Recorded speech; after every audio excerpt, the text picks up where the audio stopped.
Alright, so welcome back. I've had this cat cell phone for about a month and a half now. It's the S61. It's got the FLIR in it, and as you can see, it's got a pretty robust case on it.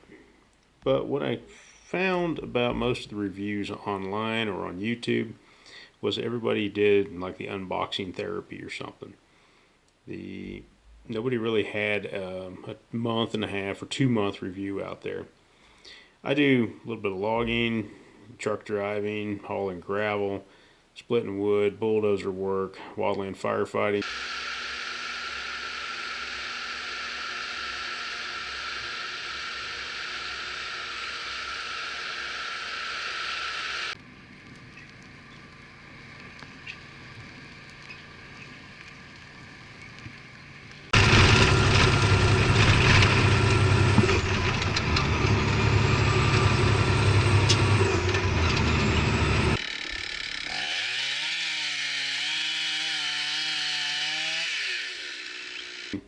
So I really wanted to check this phone out. I can say without a doubt it will not work on the Verizon network. That was part of the reason I went from Verizon over to AT&T. AT&T will allow you to turn this phone on. And what you're looking for is go to settings. You're going to go down here to system, about the phone, S61. Then you've got what you're looking for is this number right here, the IMEI number. That IMEI number is what you'll be looking for if you're going to try to turn the phone on for any network that's out there. If they will not allow you to turn it on, then you're basically out of luck. So a couple things that I've noticed about this thing. First off, the robust case is quite nice. It functions on the old Android 9. So I mean, my apps, they seem to work pretty good. It only came with like one page of app. This is what's called an unlocked phone or untethered phone. It's not going to be hooked to any particular network one way or the other. I've downloaded Avenza Maps, Castbox for a few podcasts once in a while. What you're going to find that comes with it basic is you're going to find Gmail. It's going to be hooked to Google pretty heavily. You can go in and turn most of that stuff off. I've had to download Adobe Acrobat, the AccuWeather app, a few things there. What's going to come in this is a basic file, is a file commander. And when this thing actually loads up, it's going to tell you that you can open up all kinds of stuff. Well, once you get into it, it's going to want to start charging you like $2.50 or something. Open up your files and such. So the Toolbox app down here, this one's pretty cool actually. It's got a lot of stuff in there that I haven't even cracked the surface on, but once it opens up, there's a lot of cat diagnostic stuff in there. There's basically agricultural, how to predict how much yield per acre, other like tape measure and finance things for different agricultural or construction related stuff. There's even a clinometer right here, and I probably need to open that one up more often to use it, as with my bulldozer and whatnot, figuring grades. But that is some pretty interesting stuff in there when you start working with it. Experience, that one actually you can sign up on it, and it'll track a little bit of your usage with the cat phone, and it reports back to Bullet Group. These phones are made by Bullet, which is a UK company, and they're pretty interested in knowing exactly how they're used and the good, bad, and the ugly on them. So I will give it this much: Bullet has made a pretty tough phone here. The tape measure app, which is also on the front, it'll give a few minutes to actually load up, but what it does is it'll ask you to calibrate. I've not actually calibrated this one here, but as you can see, there's a laser and it figures distance. They say it's somewhat accurate from most of the reviews that I've seen, but I haven't actually had to use it. Most of the time I've got a tape measure nearby. Sorry guys, it does not come with a picture of the big old cat D9 or D10 on there.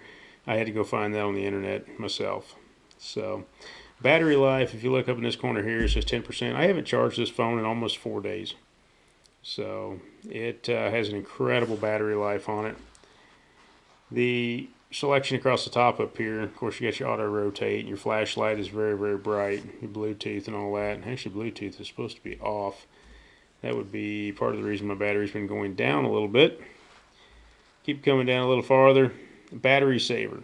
If you touch the battery saver, then the red box will go off from around the actual battery itself. Battery saver will extend your battery, but it also blocks a lot of apps from talking and communicating. So you're in good shape there if you want to shut down those apps, or you want to turn the location services off, etc. That app right there will help you out in that one pretty good. The other thing that's here is an air quality monitor. Now, I'm a wildland firefighter, so this thing is actually a pretty good little gauge to have in your pocket. It will get you close. It's not going to get you the actual correct relative humidity and temperature, but it'll be really, really close.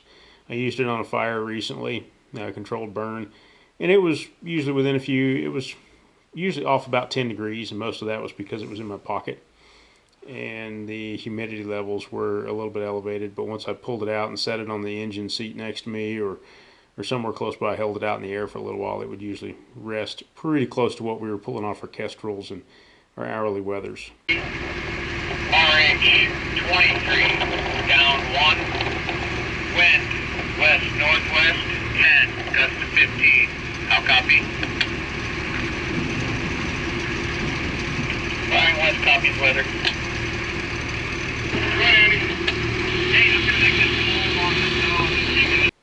So it'll track it throughout the day. You can set it for, US or metric, and it'll go for multiple days through the week, and then 7-day totals, etc. The screen will completely lock with the power button. And the power button, so you can't touch this. It does not accidentally come on or anything. So that's a real handy feature. When you put it in your pocket, there's no chance of you butt tiling. Now if you hold this in, power off, restart, or screenshot. Now, that's a pretty handy little feature there. See, you can just touch one or the other and go from there. A quick little swipe will take it away. On the side over here is a push to talk button, which I haven't programmed.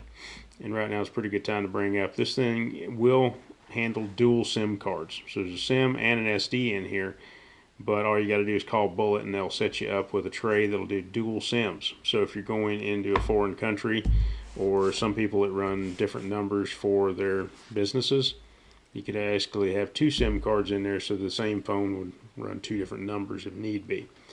Now you're going to have to check with your carrier and see if that's going to be an option for you here in the States. The headphone jack up on top up here has a cover that closes it off pretty good. That's 3.5 millimeter jack.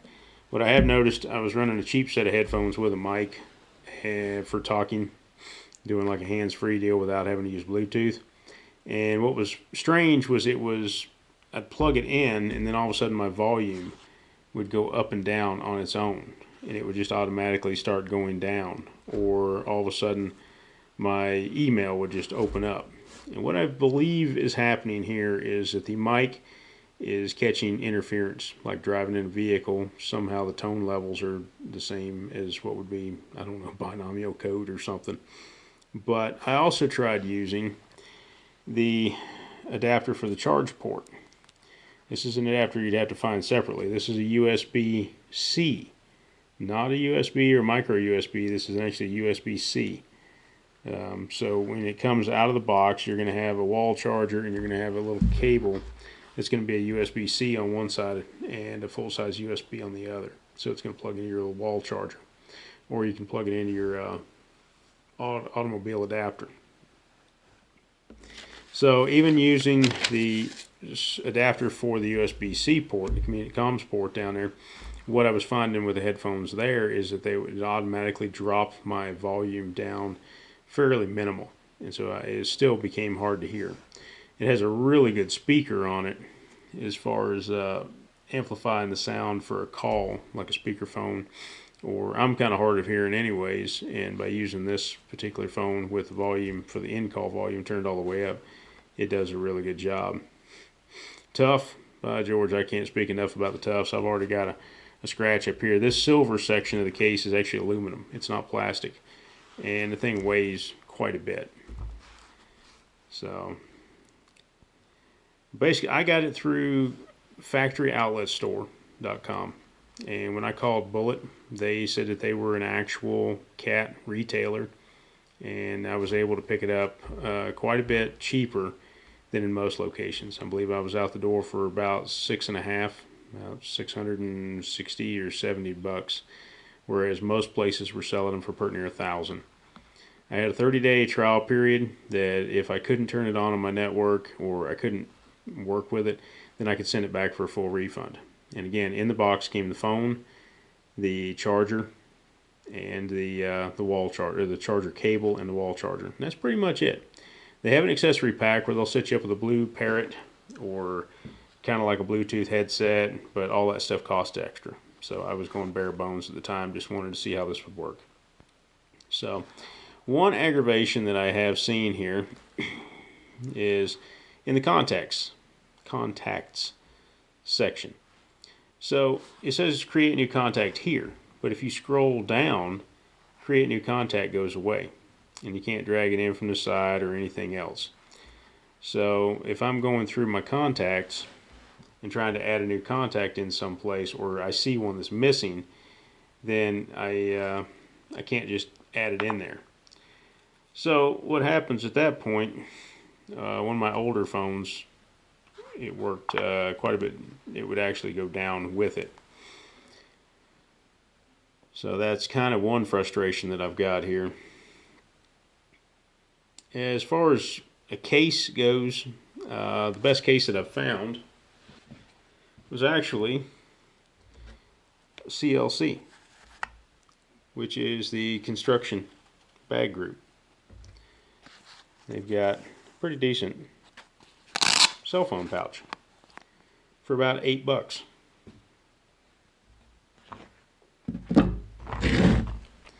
This thing, when I first got it, it was stitched right here in the center. And so what I ended up doing is taking the seam out, and the cat phone slides right in. The Velcro covers down. I've had this thing on my hip, running a brush chipper and really literally dragging brush into the hopper of the chipper, etc. And it has done quite well. Done very, very well. Stayed on my hip. One thing I can speak confidently about with CLC is this belt clip is very, very tough. It stood many, many long hours and long days. And the other nice thing is that's an actual pass-through belt loop as well. So, like I said, for about $8 or $9 versus Night Eyes had one for about 20, and they wanted, like I said, $20 for theirs, and the clip was plastic. It wasn't even this robust. So, like I said, if you're in Tractor Supply or Baumgars, Menards, etc., and you look around, you find that CLC company,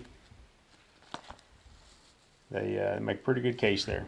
And so for about $8, it was well worth the $8 or $9. Overall, a lot of people want to talk about the FLIR on these phones. The FLIR is pretty good.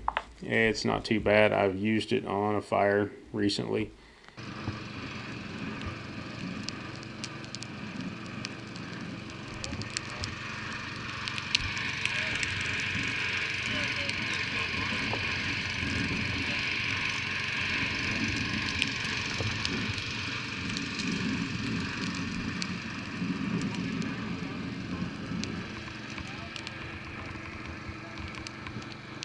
Got that little type. Is that an infrared camera? Yep. You got a cat phone? How do you like it?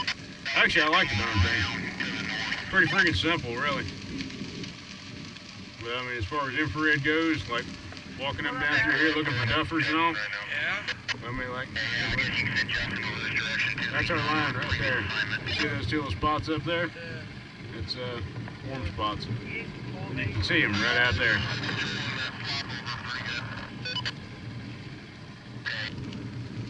It works on AT&T, but it doesn't work on Verizon. No. And it's part of what they said. It works on a GSM network, not the CDMA network. It will take temperature settings, temperature readings throughout, and it's going to be focusing on a workbench here, so it's not really going to be able to see anything. But like I said, you can take this, you can move that crosshairs around on the screen and it'll take a different temperature. You can have multiple temperature readings on there. As far as looking through walls or anything like that, yeah, sorry, it's not Batman vision just yet or Superman vision just yet.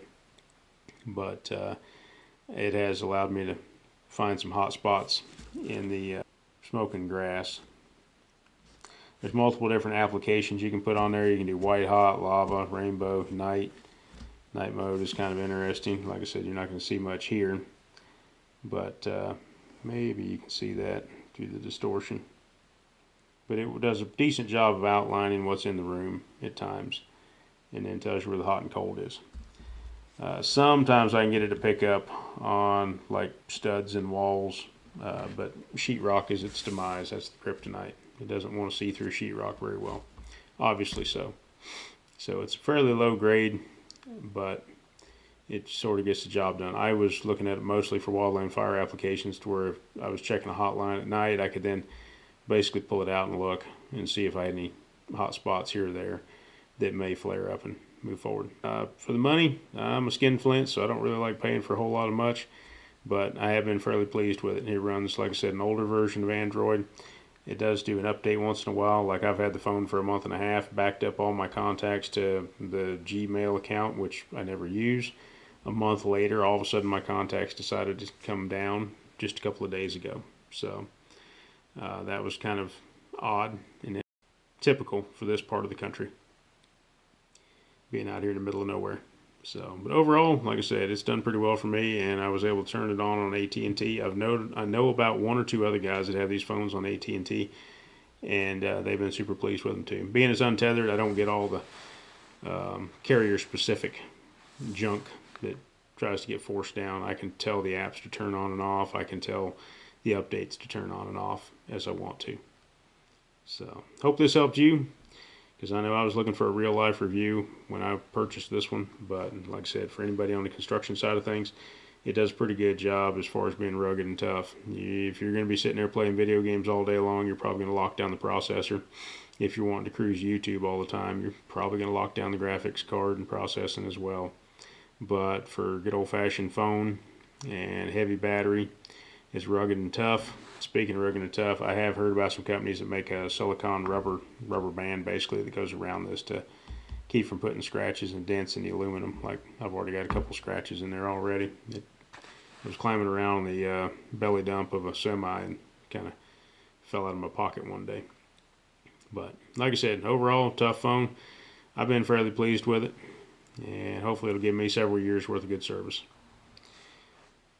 Alrighty, thanks for watching.